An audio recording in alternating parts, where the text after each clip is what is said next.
It was cold, wet, and miserable Friday morning, and yet there they were, the KTBS gang, Jerry and Devin and Jessica and Paul and Tatum and Amy and all the rest, handing out turkey and fixins for Thanksgiving. We do this Christmas, Easter, but I got to wondering why.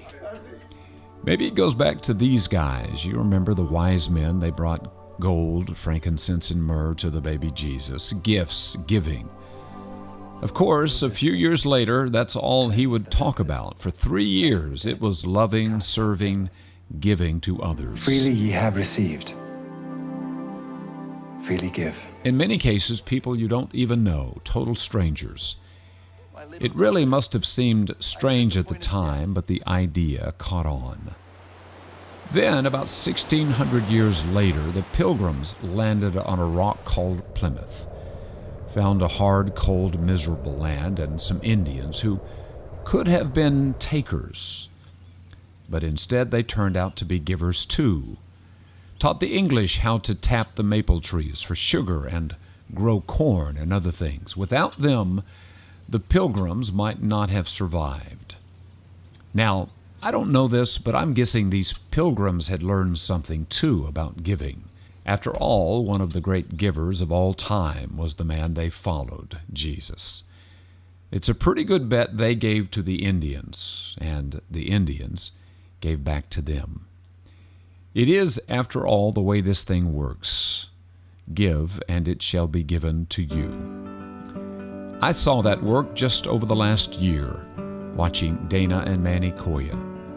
For 14 years, they had just given to others money, time, their home, never expecting anything in return, but when they needed it the most, it all came back. Hundreds of texts and Facebook posts, thousands of prayers, people bringing food by the house constantly. And at her funeral, the church was packed.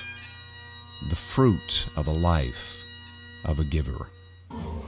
And yesterday, hundreds of people came out to raise money for Dana's 4 boys. Crossfitters, they called them, from other gyms who shut down for the day to come over and help someone most of them didn't even know. College fund for his kids. That's good. I mean, he has a lot of kids, he needs it. That's good. That's amazing, isn't it? The power of giving. She knows. You won't fail in school. You'll continue. When you help, help always come back to you. That's it. The thing we learned from them and from them, but mostly from him. Turns out it's one of the most powerful forces on earth, giving. Because eventually it all comes back, the good stuff and the bad.